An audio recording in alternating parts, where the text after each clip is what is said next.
Hello and welcome to Backlisted, the podcast which gives new life to old books. Today's show is a biography and memoirs special. We've got some serious ground to cover with 5 books from Nancy Mitford and Roger Lewis to Elizabeth Jane Howard, P.D. James and Jean Rhys. I'm John Mitchinson, writer and publisher. I'm delighted to welcome to Backlisted today our guest and friend of the show, Laura Thompson.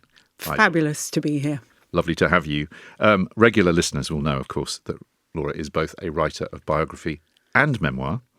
She's written a life of Agatha Christie, books about the Mitford sisters and the Lord Lucan case, as well as a memoir of her grandmother, The Last Landlady, which I had the good fortune to publish. This is your 5th appearance on Backlisted, Laura. You joined us, can you remember, all the way back to the beginning, Nancy Mitford, The Blessing, the 3rd show we ever recorded back in 2016, and then shows on Antonia White, P.D. James, and most recently, our live foils extravaganza on Agatha Christie. Well, it's very nice to have you back on the show, Laura. Looking forward to getting into the detail about the 5 books that you've chosen. But before we do that, here is a message from our sponsors. And we're back.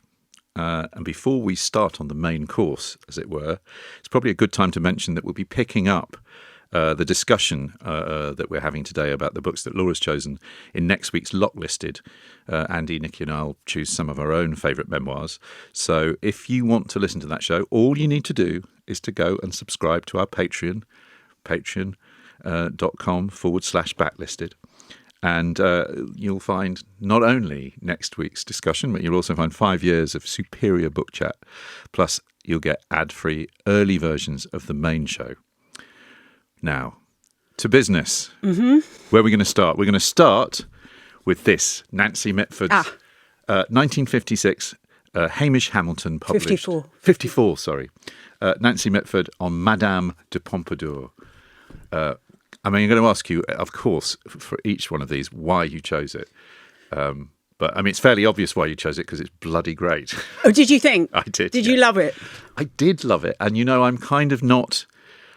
It's an area of history that I'm relatively ignorant about. So I can't judge how good the research is. But my God, it rollicks along. Well, that's it. She, more than anyone. If I have any skill at writing biography, I learnt it from her. The first biography I wrote was about her, and I was kind of learning how to do it through reading her biographies. Because she is the perfect biographer, it seems to me, because she just writes them like damn books. I don't know what... You see, this is the thing, John. I found it very... What's a damn book? I like it. Well, what is a biographer? You're just a writer, aren't you? You're telling a story. I think we're going to... This theme will come up again, particularly in the next book we're going to talk about. But can I read a little bit here about the author? Because I'm reading from the Reprint Society.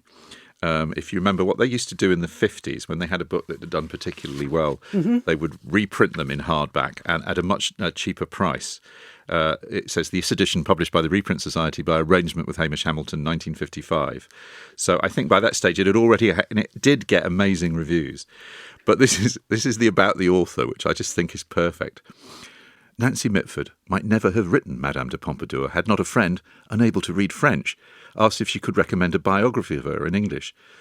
I was fascinated by the subject, says Miss Mitford, so I decided to write her life myself. Right. As you do. Okay. I don't think that's quite really how it happened, but... Soon after the war ended, Miss Mitford migrated with her husband and their family to Paris, where they have remained. She does not think that living there and writing in English has had much effect on her style. But, she says, I very much hope, she says, that I shall not fall into a sort of pidgin English, like poor Fanny Burney in similar circumstances. That's hilarious. That's a pretty mad blurb, right? It's a completely mad blurb, because what she actually did was leave her husband to go and live in Paris because she had a flat very near her lover.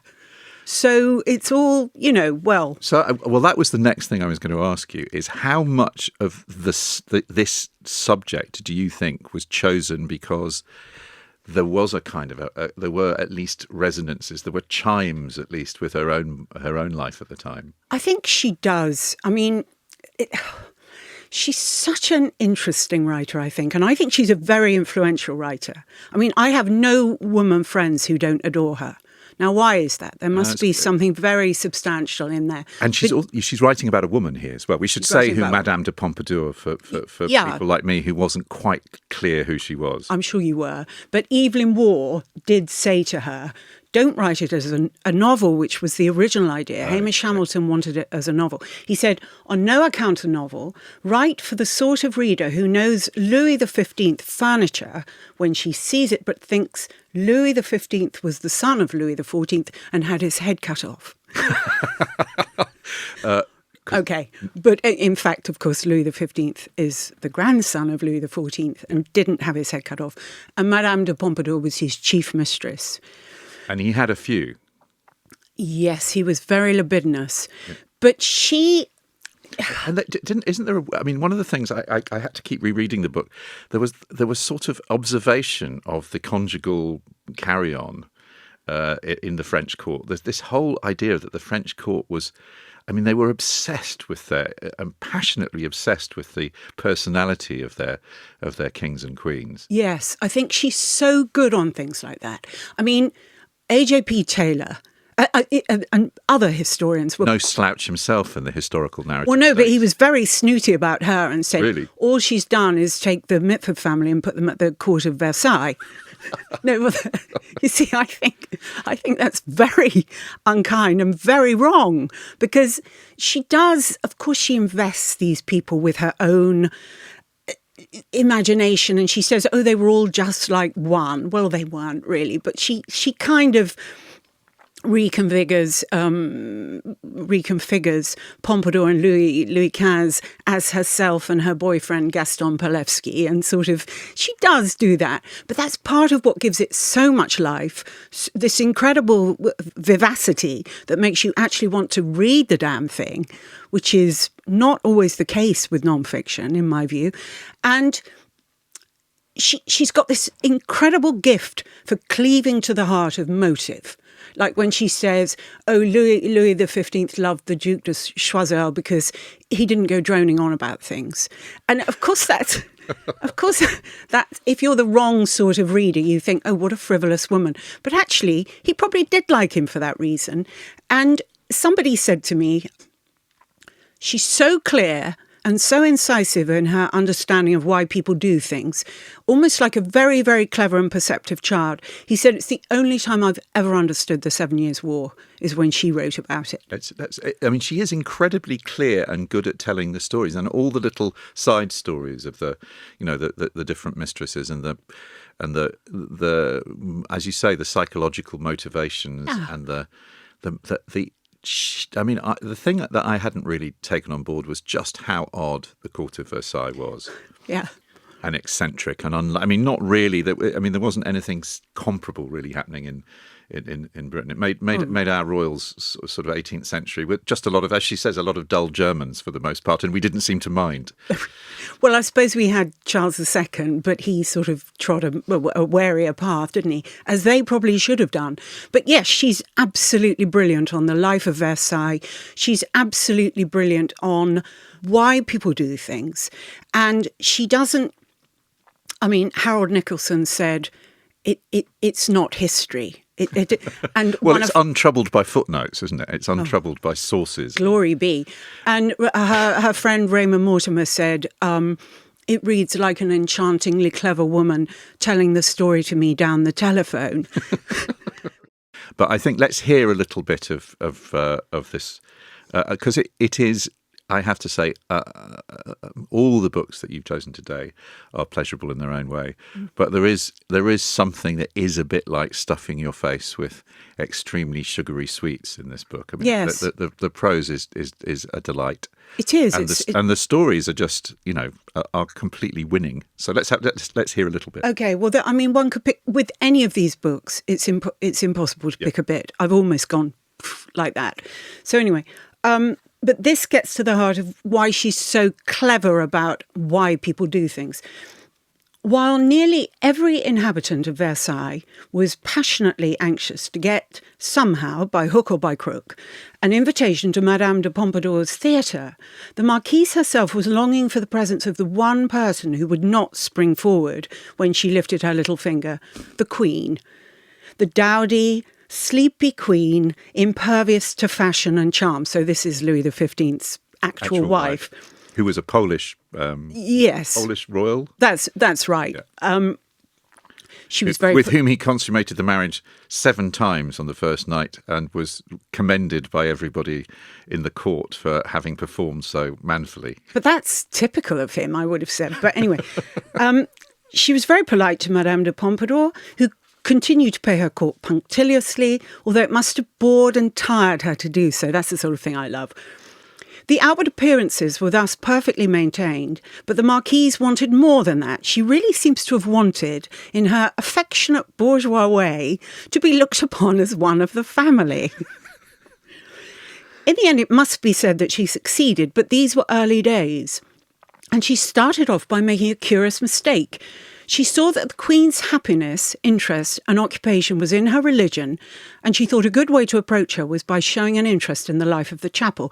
Now, Madame de Pompadour was totally irreligious. That is to say, she was not one of those who, believing in God and understanding the protocol with which he is surrounded, was kept away by some weakness of the flesh. She simply did not grasp the meaning of religion. All her life, she behaved with an extraordinary denseness when anything to do with the church was concerned.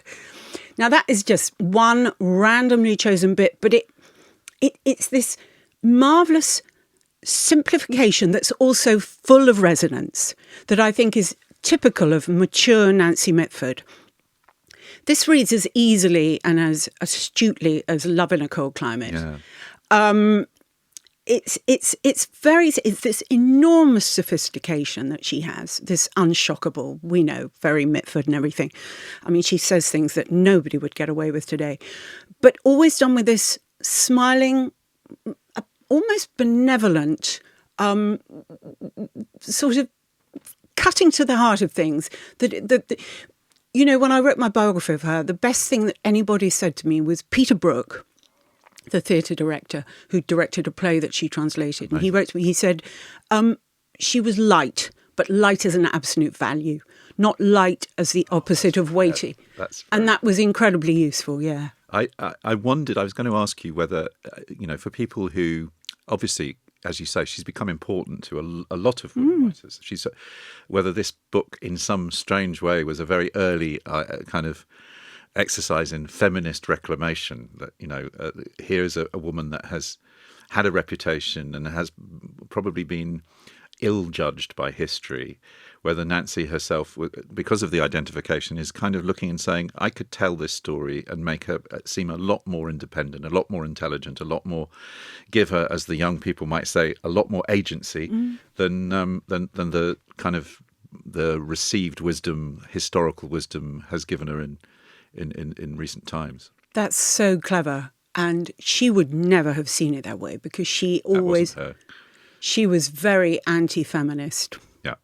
In the way that Agatha Christie was. These women who earned their own money by their own brains and always said, oh, good Lord. She always said, female deputies in the French, she always used to say, oh, I wish they'd be quiet. She was, and she called Madame de Pompadour going off to some negotiations of the 7 Years' War. She had going off in a bustle of self-importance. But what woman could have resisted? She's very pro-women, really, but she's also quite, again, this cutting to the heart of motivation is probably a bit more truthful than we'd get away with today. If you're a fan of Nancy Mitford's fiction, why would you pick up Madame de Pompadour? Because it's as enjoyable as her fiction. It's as enjoyable as... it's comparable with Love in a Cold Climate, I think. Her later biographies are more that haven't quite got so much scintillation. This is a perfect meeting of writer and subject, I think, which is what you're always looking about. Exactly. And actually a very good way for us to segue into the second book, which is also a biography. We should say we've got 2 biographies and 3 memoirs, and we'll talk a little bit about why more memoirs than biographies, I'm sure. But the second biography we have is The Real Life of Laurence Olivier by Roger Lewis, published by Century in 1996. And those of you who are regular Backlisted listeners will know that Andy and I have a particular soft spot for the work of Roger Lewis. I think we both, on a lot listed recently, praised to the skies his extraordinary magisterial book on Richard Burton and Elizabeth Taylor, which glories in the title Erotic Vagrancy. Everything you want to know about Elizabeth Taylor and Richard Burton. And this, though, is from much earlier in his career, and it's the great kind of dominant, probably, I would say, actor of the 20th century, British actor of the 20th century, Laurence Olivier. What's so great about it, Laura? That book is the only time I've ever written a letter to an author. I just could not stop myself. I've never met Roger. We email because he was kind enough to be very lovely about our book, The Last Landlady. And that meant a lot to me because I think he stands alone. I think he's in a league of his own. And so, I'm really interested. I'm partial. I'm afraid you're not going to get balance here. There are some people who would. I know that Erotic Vagrancy was criticised in some quarters, probably quite justifiably, for its somewhat unkind sort of presentation of Elizabeth Taylor in particular. Well, he's not frightened, is he? Most people are. Most of us are. He is fearless, and he is also not afraid, I think, of putting himself into the narrative, which is, I mean, one of the things we're talking about, sort of what makes biography. He doesn't like biography. He said in a great passage from Erotic Vagrancy, the process is bogus. The whole boiling is overly settled, too much carried away by and credence given to balance and fairness. There's no understanding that reserve and secrecy are part of life, possibly more than verifiable events are, than action is. Now, that's fascinating when you, obviously for Burton and Taylor, but it's fascinating when you think about Laurence Olivier, because he lived an incredibly public life. And his son has said this is the only biography of Olivier Tarquin Olivier is the only one that he would recommend. No, I didn't know that. That's interesting. I mean, I always adored Olivier. I worshipped Olivier because I wanted to act, which was very foolhardy. But I did think he was also in a league of his own. And I think Roger has the magnitude to take him on, which it's that what you've just read of Roger's, what he calls the biographical fallacy. Fallacy, yeah. That little, well, it's not little, it's majestic, but that passage in the Burton Taylor book. And I was just, like so often with Roger, I was just going, yes, yes. Because it's complete. He's said it far better than I could, but I agree with every word of that. That's what I meant when I said at the beginning, what is biography? Yeah. It's a story. It's a story. And by definition, a story is an interpretation. So, and he says that life is not a story. Life is, he's got this great phrase. He says, life is contingent, ziggy-zaggy, and made up of discordant moments. Yeah. So a biographer is always pulling stuff together to make a kind of a coherent narrative. Yeah, and it's complete. It is false, and unless you're, and also what he said, that thing about that sort of starting point template, which I found when I wrote about Nancy Mitford, that people always said she had no happy love life, she had no children, therefore her life must have been a little bit sad. So you're judging a template, you're not judging her, and that is what Roger is so brilliant at, I think, judging the he writes about people like Peter Sellers, and he writes a book that is appropriate to Peter Sellers. He writes about Olivier. He doesn't say, "Oh, he was this." He writes the book that's appropriate to Olivier, and he loves Olivier, doesn't he? I mean, that's one of the things that comes out. Famously, halfway through the Peter Sellers biography, he turns to the reader and says, "This man is just awful." Yeah, absolutely. Whereas he is interested in. While he's very good on Olivier's self-mythologizing, he's also his method is really more like criticism, isn't it? He watches everything, he reads all the biographies, he tries to kind of not so to create a surface narrative of a person's life. He thinks that dates and chronology of which this book is a perfect. This doesn't tell the story of he was born, he grew up, he went to school, the usual. He ducks in and out of Olivier's life and goes to a certain performance and goes to a certain period of his life. The Vivian Leigh stuff in particular, I think, is so vivid. So, do you want to read a little bit? well, I'll read a little bit that's about, because what I think he's so brilliant about with Olivier is who's being criticised for being, a too technical actor, too bravura an actor, too much concerned with the superficialities. He understands the interplay between, and he's so good about all the injuries that Olivier sustains, because Olivier was kind of famously, I mean, when I was sort of growing up, my mum was the world used to sort of slightly divide into, if you were my mum was a drama teacher, so she was very much of the Gielgud school, which was the language. The language is kind of a beautifully mellifluous. Gielgud's delivery of Shakespeare is second to none. Whereas Olivier was like leaping all over the stage. He's brilliant. He loved makeup. He absolutely loved transforming himself. I mean, perhaps most famously, or now infamously, although it's brilliant if you haven't seen it playing Othello, which I still think is one of the great Othellos, despite the obvious difficulties. Yeah, I agree. No, I agree. So I picked a bit that sort of relates to that. Olivier was always mocked for his experiments and inventions, perhaps because his impersonations, like Meryl Streep's, are slightly off, over-precise, like elocution lessons. They're put on over the top of their normal tones and rhythms, ululating in the jazz singer, "I have no son," or growling in Cat on a Hot Tin Roof. Cantor Rabinovich and Big Daddy are still Olivier. That's what I love about him, you see. Just as, though he developed what he described as the violet velvet that I felt was necessary in the timbre of the voice in Othello, for which he was much lampooned, he is still Olivier. He was always different and the same. He could toy with caricature, not only with how he sounded. He could literally make a spectacle of himself. Yet there's no escaping his grandeur, his refinement. It's the quality Zeffirelli wanted him to bring to the small role of Nicodemus in Jesus of Nazareth. And in an even briefer role, Dr. Spander, who pleads with SS General Ludwig for a temporary truce to remove Allied wounded in a bridge too far. There's that unique quality again.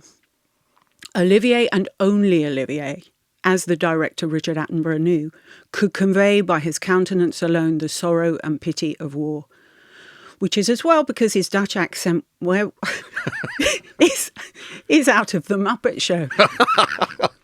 But that is, you see, that is someone who, to me, gets Olivier, who's not saying, well, they're not criticising for what he isn't, and that is what I do find that quite a lot with biographies. Yes, the sixth form of biography. That attempt to sort of also put into a contemporary context the by definition, the not contemporary, which can sometimes work brilliantly. What I think every time I read, and I hadn't read this book before you recommended it, was that really what you want is to read Roger Lewis on everybody. And I wondered if there was anyone that he hadn't. I mean, I was thinking, why is there not? I don't think, although I liked Simon Callow's Orson Welles, and I liked the Barbara Leeming. I mean, he's the man if you want a big reputation. So I'd have loved to. Roger Lewis on Orson Welles, I would love to read. Yeah, that would be extraordinary, wouldn't it? I wondered if there were any other people that you felt you could, because it is Roger Lewis on, isn't it? His that kind of ability to go from high to low, to have strong opinions, to make you laugh in the middle of a paragraph when you feel, actually, shouldn't we all be worshipping at the shrine of this great actor? He's very good at puncturing pomposity. Yeah. Could Olivier play Richard II? That's something that people have said, and the answer, I think, is probably, I don't think he'd be very good necessarily, and I wouldn't want Roger to waste his time on some niminy-piminy. No, the biography of David Beckham, but he'd probably do it absolutely brilliantly. No, I know what you mean. I think also that that passage was perfect because it says the thing that we kind of all, the mystery of a great actor like Olivier is he is always Olivier. I was thinking the same thing watching Mark Rylance playing Thomas Cromwell, which I think again hits that just astonishing kind of transcendent thing where you think this is beyond, this has gone beyond acting now. This is like channeling something, and yet at the same time you're absolutely aware that it is Mark Rylance. He gets criticised, as did Olivier, as did I'm sure all great actors, for being what people call mannered, which means that they are reminding you simultaneously that they are both the character and themselves, which is, I think, one of the great. I mean, what makes it exciting? Yes, yeah. And that's and that's the thing. This book is I mean, understands that. Really full of excitement and obviously it's a big life. Yeah, and he goes to Hollywood. He he does Rebecca. He Olivier's life is exciting. He's got that tempestuous relationship with Vivien Leigh. Yeah. He has a great last act, doesn't he, where he plays old men brilliantly, both King Lear on one hand and the dentist in Marathon Man in the other. And Roger's, that's the thing. Roger can do all of that. He can do the Shakespeare and he can do my favourite is the terrible Harold Robbins film he's in. Oh, the Betsy. which again Roger has great fun. Well, you see for the first time ever Olivier's bottom in a septuagenarian Olivier. But can you imagine adoring Olivier and having read all these boring, dutiful biographies which say, "Oh, he should never have gone off with Joan Plowright," and then reading that, and it was like, I mean, the excitement of reading. And did you then go on? Had you not written the Mitford book or Agatha by that stage? When no, I hadn't. But I never thought that I would be doing such a thing at that point. I can't remember what I was doing at that point. But he, I mean, I think what he does with biography is what one should aspire to do, I think. It's interesting. We've done 2 biographies and we're about to start on 3 memoirs. Elizabeth Jane Howard, P.D. James, and finally Jean Rhys. All 3 very different. But I'm intrigued. I have to ask you, I mean, we could have just done biographies, but let's be absolutely honest. You said, I don't like enough biographies to pick 5. But that sounds terrible, doesn't it? Doesn't sound awful. I don't think it does, because I want to ask you what it is about memoir that you really do love, because it seems to me we're going to kick off with Elizabeth Jane Howard's Slipstream, okay, which is Macmillan, published in 2002. She was, I suppose, at that stage in the last decade of her life. So she's in her 80s, looking back on her life. She died in 2014, aged 90. So she's looking back on, my God, what a life. But just sticking with the memoir thing at the moment, what is it that about the form that you... Because let's be honest, Laura, we are from all sides now bombarded by memoir. It's a growing form.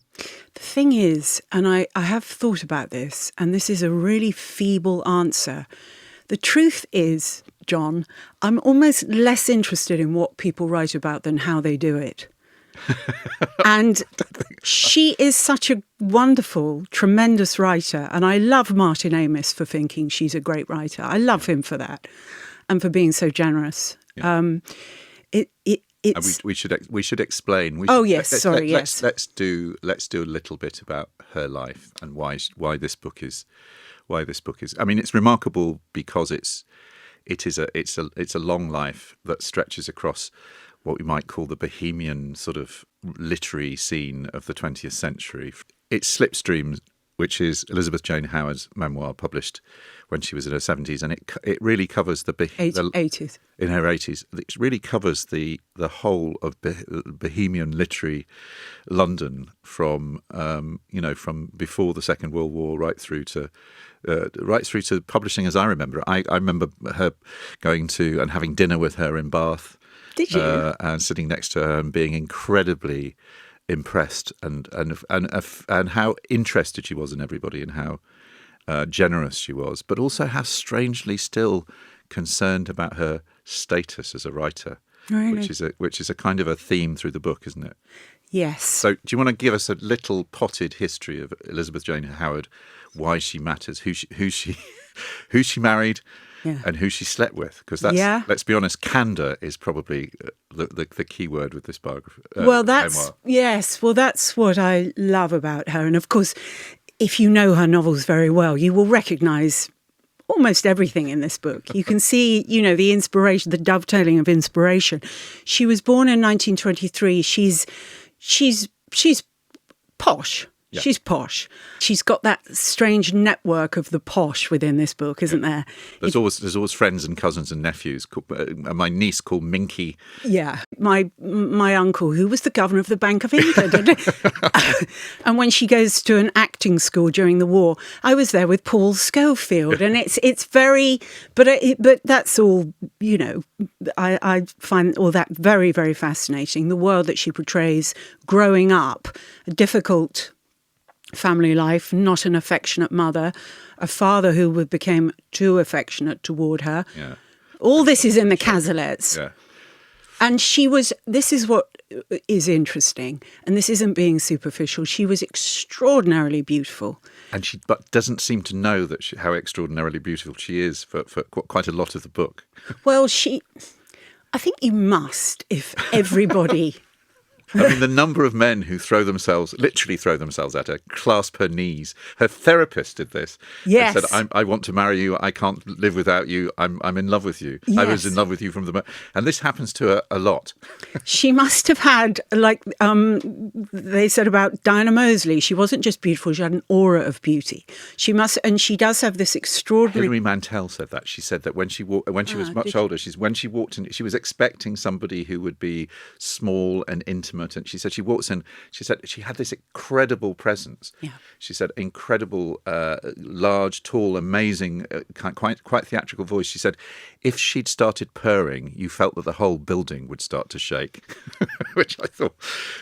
that's brilliant. Yeah. I mean, so she had presence. Yeah. But she had very kind of insecure, and not least because of the people she got involved with.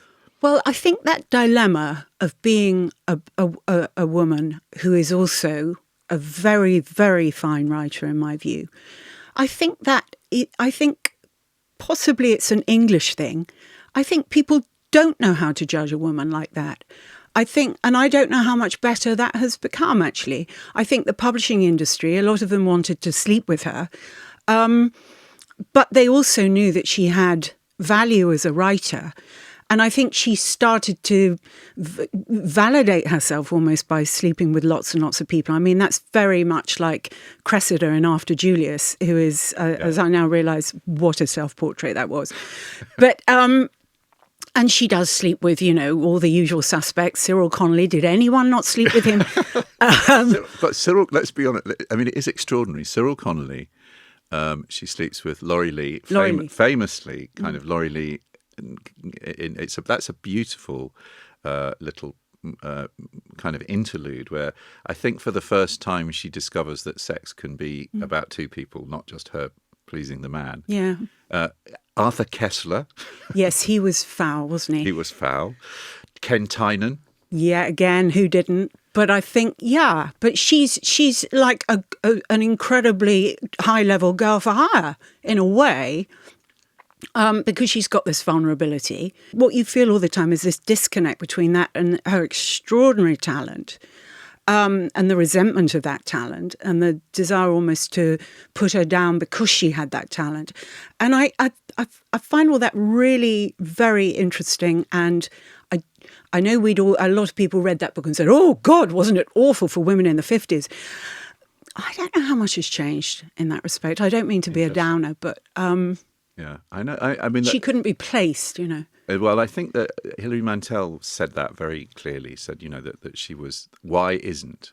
I mean, we should say that a couple of these. She won the John Llewellyn Rhys for The Beautiful Visit, her first novel, and then she tried to do a book which was, I still think, is an absolute masterpiece, where she tries to tell the story of a girl's life backwards.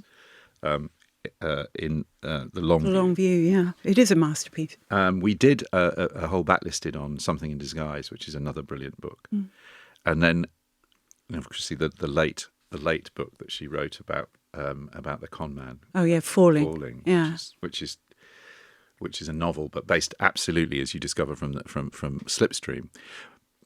I love the idea that Slipstream. She says that she's always living in the slipstream of her actions. It's like things happen to her, and the writing is kind of her way of processing it. Yeah. And I wondered about this book whether you thought that there was some sense in which, not just that as a woman. I mean, we haven't mentioned the big relationship in her life. She, for 18 years, was married to and lived with Kingsley Amis. And that was a very happy, productive relationship for quite a long time until it wasn't. But you never felt, even though she's very generous to him in the book, when she eventually decides that because he's stopped loving her, she has to leave him, he never forgives her. No, I think he felt pretty guilty about leaving that first wife. Right, Hilly. Well, this is just my reading of it. Yeah. Again, not wanting to interject myself into the narrative too much, but when I went to interview him for his memoir, I went and visited, and it was very peculiar because you went in. It was sort of in just off Primrose Hill, and you opened the door, and then the door was Hilly.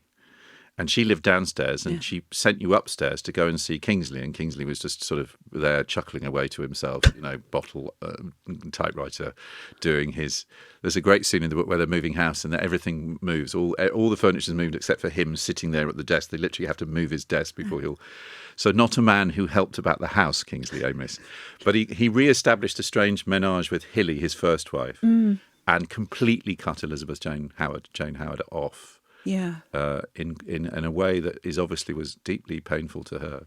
Yes, and that's when I said about Martin, who was very generous about the whole thing, and brought her up the front for Kingsley's memorial service and all that kind of thing, which I don't think Kingsley himself would have particularly wanted. No, he didn't want her at the funeral, famously. But again, this chimes perhaps a little bit with Nancy Mitford. Because I think Hilary Mantel's view is that because she wrote women's books about domesticity, but she wrote them rather like Elizabeth Taylor, another writer I know that we've talked about on Backlist, and that I know that you're a great fan of. That because it's not about men and war and violence. There is a sort of a downgrading of the sense of the seriousness of the writing, which is crazy because the books I think the quality of the writing in Slipstream. And I suppose that was what I wondered what you thought her motivation in writing this book, other than the fact she's a writer and is interested in other people and interested in psychology and.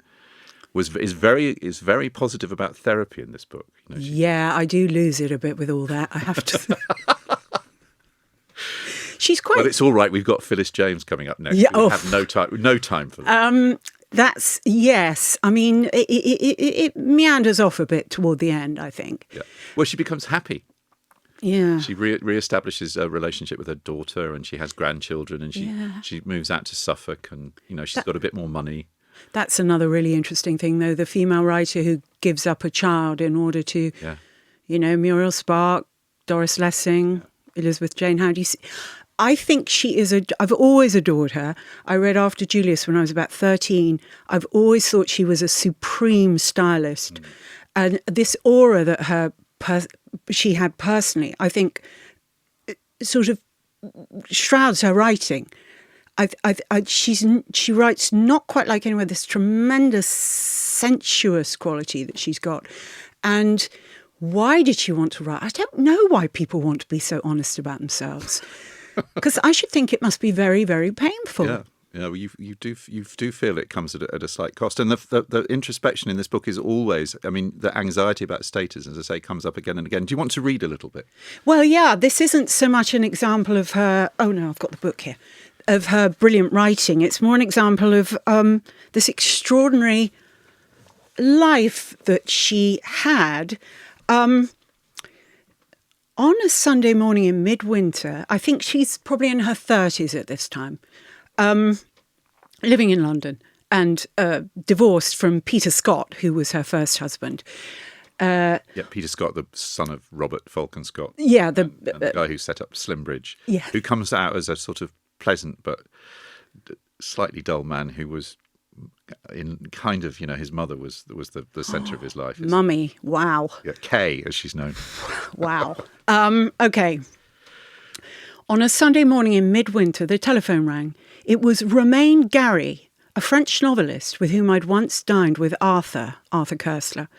He looked like a character from a Russian novel. He and Arthur had discussed French literature and politics, and I'd eaten my dinner quietly, as Arthur liked me to do. Seen and not heard. In the middle of the meal, Arthur had suddenly cried out irritably, "Why do you look at her like that? Why?" And Romain, clearly embarrassed, denied that he'd been staring. Not at all. Now he was saying he had something he particularly wanted to tell me. Could he come to my house?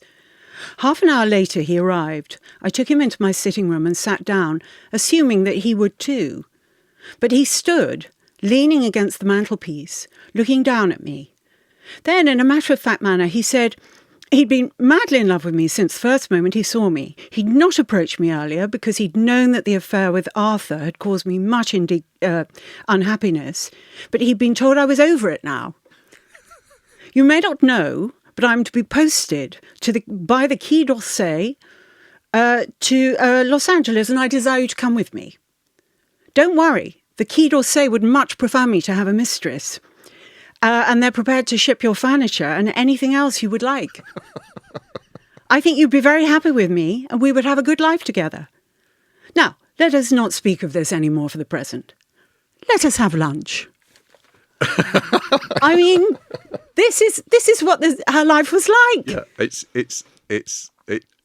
that's a particularly extraordinary passage, isn't it? And there are lots, there's so much in this book, isn't there? Where you go, what?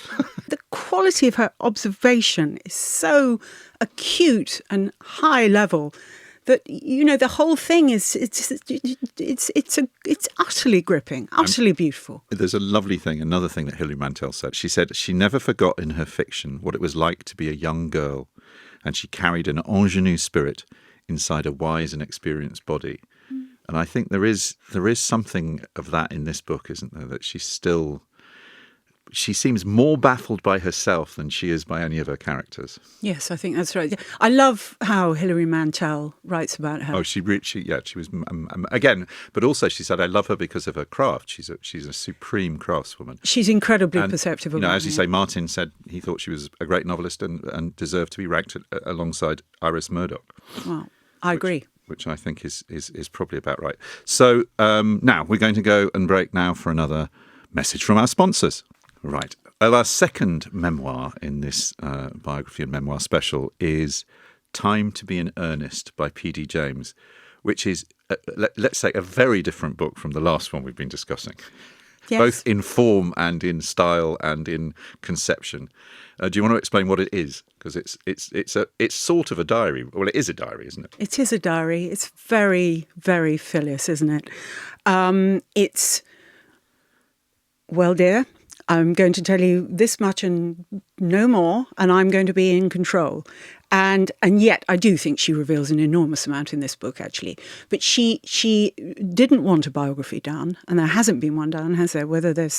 I can't believe there won't be. But her what she says is her way of keeping that at bay almost is rather than write a full-blown memoir, she will write the diary of a year of her life. It is a diary. Today I went so-and-so, today I did this, but going back and forth through her life. So it is, in fact, a memoir. It is a memoir. I think it's a wonderful book. And she's 77. She's absolutely at the height of her kind of fame and power. She is, P.D. James, obviously, one of the most fated crime writers of the English crime writers of the late 20th century. Her works adapted for television. She is president of the Society of Authors. she's a life of both of extreme literary achievement, but also public service. She's in this book. She's just been made a life peer, sitting in the House of Lords. She is famous for, you might say, her kind of conservative social outlook, but actually this book is. I think, in lots of ways, very, very funny. She's got an amazing sense of humour. Yeah. I was going to just read this little passage because it always amuses me about how her first book got signed up by Faber. Yeah. And then you must read a book, but this gives you, I think, the absolute.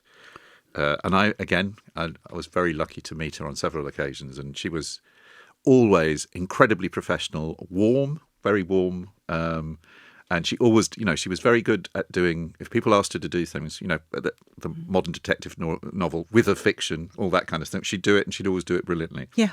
But this is what she says about, she had been. I think her agent was Elaine Green, who was married to Hugh Green, who was director of the BBC at the time, and she becomes a governor of the BBC as well. Yes. So lots and lots of boxes ticked. This is very much her style. I'd gone to have lunch or dinner, I forget which, at All Souls College, Oxford. There she'd sat next to Charles Monteith, director of Faber and Faber. Elaine, this is Elaine Green, her agent, an enthusiast for detective fiction, had said how sad she was at the death of the crime writer Cyril Hare. Who reads Cyril Hare now, I wonder? Not even me. Whose novels, mostly set in the world of law, are some of the most elegantly written in the genre. One, Tragedy at Law, is, in my view, among the most enjoyable classical detective stories. She never holds back with her views, Phyllis, does she? Oh, no. Lots of views in this book. Yes. Charles Monteith said that Faber would now start looking for a replacement for Cyril Hare, and Elaine told him that she thought she'd found one. She sent the manuscript to him next day. That's for her first book. Mm-hmm. And Charles accepted it. I think this success produced some unease among my daughters, who had read that any writer of real talent could paper his or her walls with rejection slips. They tactfully pointed this out, anxious to arm me against future disappointment. I retorted with some tartness that children with no faith in mummy's talent would not get new bicycles out of the proceeds. A couple of extremely good bicycles, as well as other small treats, constituted for me financial success. Oh, she's heaven. Absolutely heaven. It is deeply pleasurable, this book, because it is pleasurable. Yeah, she is very she's interesting on all the subjects that she writes about, which she doesn't. Yes, she's a little bit obsessed, perhaps, with there's a bit where she talks about the Mary Bell book that Gita Sereni has done, and she's on a panel, and she says she doesn't really like the idea of the book at all because she feels. She doesn't feel that all children are basically good. She thinks that, there is such a thing as evil in the world, and sometimes that is manifested in children. So there is that kind of, but it's never overbearing, and it's never not done in a kind of in a reasonable way. But I think she's got such a waspish sense of humour.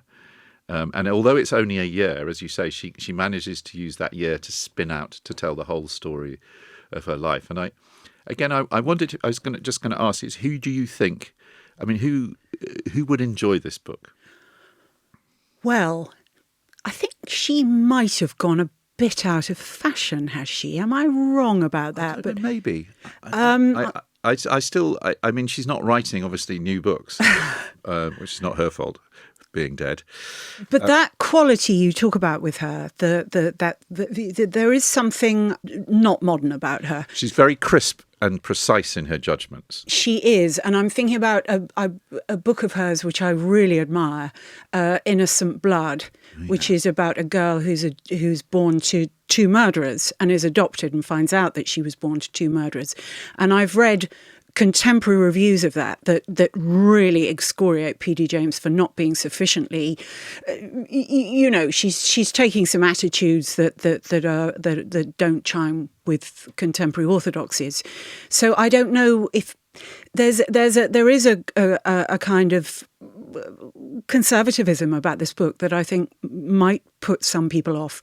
But you see, I love her concealments and she's always compassionate. You can't. There's political conservatism, and there's an innate conservatism which I do think she possessed. Her life was very, very hard. She was born just after the end of the First World War. Yes, she wasn't a particularly happy marriage that she was born into. Connor, her husband, had suffered from mental illness and died quite young. Yeah, and she really probably would have said pulled herself up by her bootstraps and took evening classes to join the civil service, and wasn't even able to write her first book until she was sort of 40. Yeah. And with 2 young daughters. And she really, really is what I would consider to be a highly admirable woman. But she doesn't make an awful lot of concessions to more modern orthodoxies, I would say. No, I felt one of the things that I enjoyed is that, in that way that memoir perhaps preserves a consciousness that, I don't feel that the world is producing consciousnesses like Phyllis James's anymore. So it's, to me, even though we might disagree on, how to properly raise children or, other things, I'm deeply interested in seeing how her worldview kind of is manifested. And there's much, there's lots of asides about, I really don't like Americans going on about things about Britain and being critical. She's very old school and patriotic, and, as you say, small c conservative. But the work is what's fascinating about her, because she writes about murder. She writes about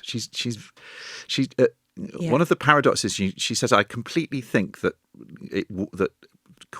capital punishment would work as a deterrent, but I hate it.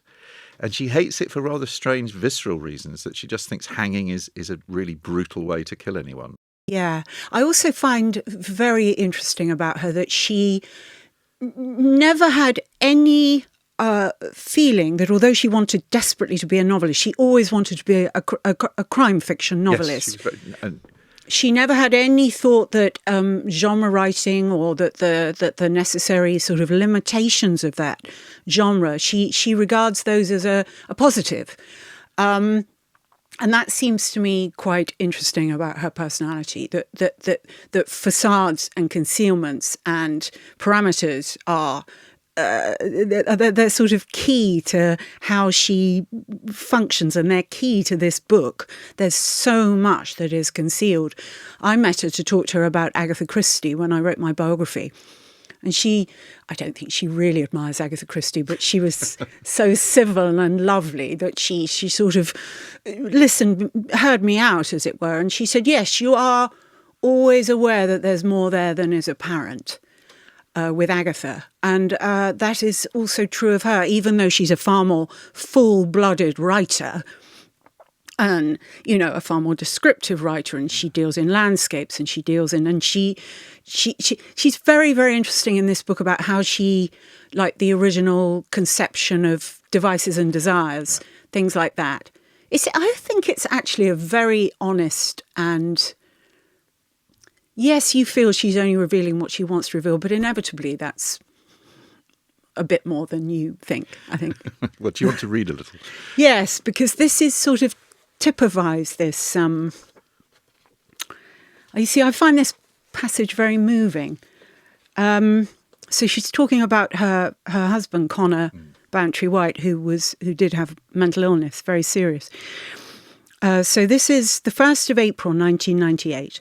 Today is the anniversary of my husband's birthday, and inevitably it's a day for memory to take hold. This is so Phyllis. It was an unpropitious day to be born. Provoking in childhood the inevitable jokes and teasing, Connor would have been 78 today.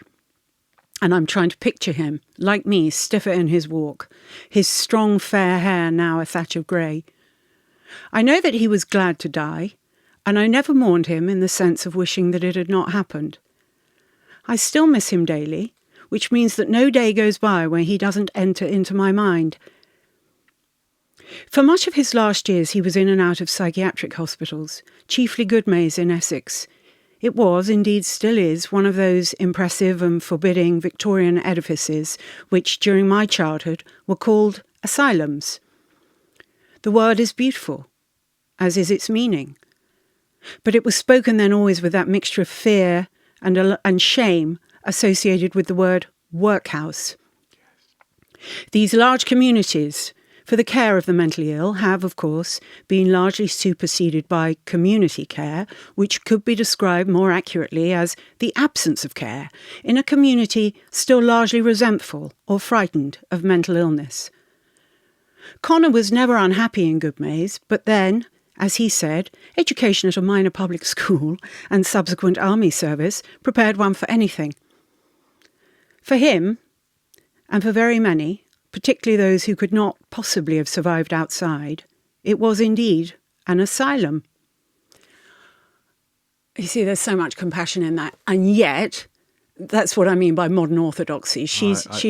I agree. I think that is actually wise. You know, she has a wisdom, which is why I find it. I have to say, I had not read the whole thing before we did this. I'd read bits of it for the prep for the episode we did on Children of Men. Also, really amazing book.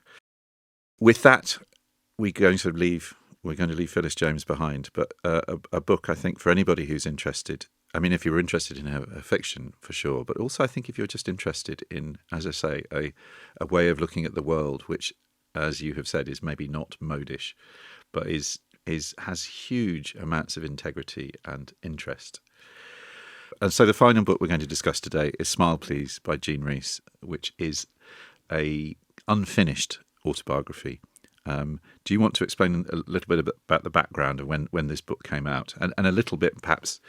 I know Jean Rhys is a keen favourite of the Backlisted audience, massively important to Andy and indeed to me. Mm-hmm. It was the subject of our second ever Backlisted with a wonderful episode with Linda Grant, which we re-released I think last year. But yes, this book is a miracle, I think. Yeah. Had you read it before? No, yeah. Oh, I hadn't. I don't know why. I'd read all the fiction. I just hadn't read it. So it was published posthumously in 1979 by André Deutsch, and comes with an introduction by Diana Attil, who was famously Jean Rhys's editor, and who. Well, maybe you should tell the story of the rediscovery of Jean Rhys in the 60s. It's an unbearable story in a way, I find. Although when you've got work this good, it's that nothing's unbearable in a way. But she'd written these 4 novels between the wars, which are my favourites of hers: for Voyage in the Dark, After Leaving Mr. Mackenzie, Quartet, and Good Morning Midnight, which I think is one of the greatest novels of the 20th century. Agreed. And which died. In 1939, it just died. And the reviews, nobody should ever take any notice of reviews ever. If you read the reviews for that book, you know that they're... I think we did. I think we read some out when we did the episode, yeah. All right. Just unbelievable. And then her life fell apart somewhat, and she wrote... I was accused of impersonating a writer named Jean Rhys. People thought she was dead, etc., etc. And meanwhile, she was writing what would become Wide Sug SOC, which was the prequel to Jane Eyre, of course, but also very much deriving from her upbringing as a white West Indian. And Diana Attil rediscovered her in the sense that she brought that novel to fruition, and it was published in 1966. So a gap of 27 years between that and... Nice. And won the W.H. Smith Award. Yeah, and she said it's come too late. Yeah. Good for her. Good for her. And this book really was, she wrote. I think she wrote it later than Wide Sag SOC, didn't she? Yes. I mean, Diana Attil is incredibly good on how she wrote and how her sort of obsession with self-editing and her obsession with, and that she more or less had to wrench the manuscript of Wide Sag SOC away from her. I mean, this is unfinished, but I love the unfinished bits. Yes. And the first bit really is her life in Dominica growing up, which are incredibly vivid. And yet strangely both revealing and unrevealing. I was going to ask you about how this ranks next to her fiction. It's a bit like some of her short stories, really, but it's and it's also a bit like passages in Voyage in the Dark, where which is her. I mean, I'm not demeaning those books to say that they're completely autobiographical. That is the story of a young girl who comes to England and becomes a chorus girl and falls into the sort of demi-monde and has these memories of being back in the West Indies. And those passages are set alongside each other. And it's a bit like that, but this is more precise, and it is almost painfully pared down, isn't it? Or do you not find that? No, I think, I mean, I suppose I was going to ask you, we're talking memoir. What do you think this is a great memoir? And what do you think? And why did you choose it if you didn't? But because I just think she's one of the great writers. Yeah. I mean, what is a great memoir? I mean, it's a great example. Or it's like I said to you earlier. I'm almost more interested in how people write things than what they write about. It's extraordinarily self-revealing. I mean, her writing is almost branded with honesty, isn't it? Too much so for some people. Yeah, I was going to say some people can't read her because they just they just find it too depressing. But again, it's so beautiful. But it's the language, isn't it? Which is. Will you read a little bit? Yeah. Well, this is right. Okay. Confession time. After leaving university, I wrote a solo show about Jean Rhys. Yes, you did. And I remember. Because I wanted to act, and I was all right on my own, because as soon as other people were on the stage with me, I just was the most terrible giggler. I just couldn't look at anybody on the stage. So I thought, oh, well, I'll solve this. I'll do a one-woman show, as if that's the long-term solution. And lost myself in this woman's writing. And I don't think it's bad, actually. I'm sure the performance was terrible, but I don't think the writing's bad. So that probably was a pointer to where I was headed. But I wanted to, it's so funny reading this book because little bits pop out at me and I think, oh yeah, I remember saying that. So I just wanted to read, this isn't being me, but it's just because I think it's a brilliant little episode. So this is when she'd come to England from the West Indies, and she was a chorus girl. She became a chorus girl. It was a steady job. There was, however, a dreadful gap after the winter tour finished and before the summer tour started. It was impossible to save enough to tide you over the gap. So more of the girls lived at home for those 2 or 3 months. The few who, like myself, had no home tried to get a job in what were known as music hall sketches, which went on all the year round. I mean, no wonder she talks about walking a tightrope. In one of the gaps, I managed to be taken on in the chorus of a music hall sketch called Chanticleer. It was an appalling show. However, we opened at a town in the north, and there we were, waiting in the wings, ready to go on. It was cold, and I was shivering. We heard a loud tramping noise, and somebody said, "What on earth's that?" The answer was, "That's the gallery walking out." The gallery didn't hiss or boo if they disliked a show. They simply walked out, making as much noise as possible. When it was our turn to go on with our very amateurish dance, I was shivering with fear as well as with cold. As soon as we began, I felt the mockery and scorn coming up from the audience like smoke. I was at the end of the line near the wings, and after a bit of this, I simply left the line and went off stage. Before I left, I looked at the girl next to me. Her face was grim. She felt it as much as I did, but bravely she went on dancing. I took my makeup off and went back to my lodgings feeling very unhappy at being so cowardly. I kept thinking, she stuck it. Why couldn't I? Yeah. That was, I used that in my little show. That walking out on things, that because she does do that throughout her life. This fear of life, this inability to sort of confront or to handle or to cope in any way, which she turns into the most extraordinary art.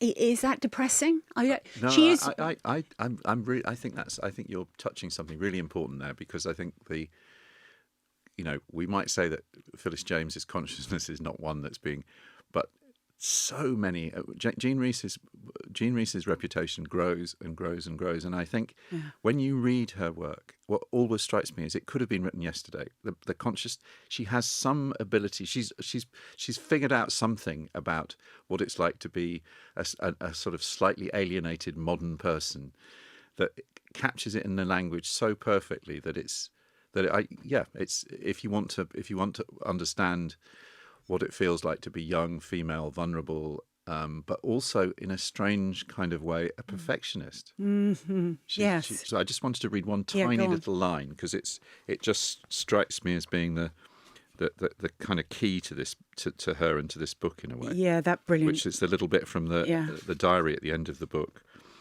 The trouble is, she said, I have plenty to say. Not only that, but I'm bound to say it. Bound? I must. Why? I must write. If I stop writing, my life will have been an abject failure. It is that already to other people, but it could be an abject failure to myself. I will not have earned death. Earned death. Sometimes, not often, a phrase will sound in my ear clearly, as if spoken aloud by someone else. That was one phrase. You must earn death. A reward? Yes. Any other phrase? Yes. You will be helped. You're aware, of course, that what you're writing is childish, has been said before. Also, it's dangerous under the circumstances. Yes, most of it is childish, but I've not written for so long. All I can force myself to do is to write. To write. I must trust that out of that will come the pattern, the clue that can be followed. Why is all this dangerous? Because I've been accused of madness. But if everything is in me, good, evil, and so on, so must strength be in me if I know how to get at it. This is the way? I think so. All right, but be damn careful not to leave this book about. That saving little... Why is that so good, and yet most people splurging like that would be intolerable? Yes. This saving sort of overview that is just what Muriel Spark called the sixth sense, the literary sense. Well, we're going to have to leave it there, unfortunately. Like life itself, even Backlisted must come to an end. Huge thanks to Laura for plundering her bookshelves so generously, to Nicky Birch for making us sound, I think, clearer and smarter, I hope. If you want shows, notes with clips, links and suggestions for further reading, please visit our website at backlisted.fm. If you want to buy the books discussed on this or any of our other shows, visit our shop at bookshop.org and choose Backlisted as your bookshop. And for those of you who have subscribed to our Patreon, there's still time to do it. Please hop on the chat and suggest your favourite memoirs for discussion in the next lot listed. Anyway, before we go, Laura, is there anything else you'd like to add about any of these books or authors that you want to leave people with? Read them. Just read them. They're all very, very different. They're all very, very different. They are ways of... what was it? Ziggy-zaggy. Life is ziggy-zaggy and contingent, but books try to give shape to things, I think. And all of these books, all five of them in different ways, from the ridiculously OTT Frenchness of the court of Louis XV to the bedsit in which Jean Rhys is sitting there on her own. They're amazing books. Anyway, that is all for this. As I say, if you want to join in the conversation, subscribe to Lot Listed. Otherwise, we'll see you all in a fortnight. Goodbye.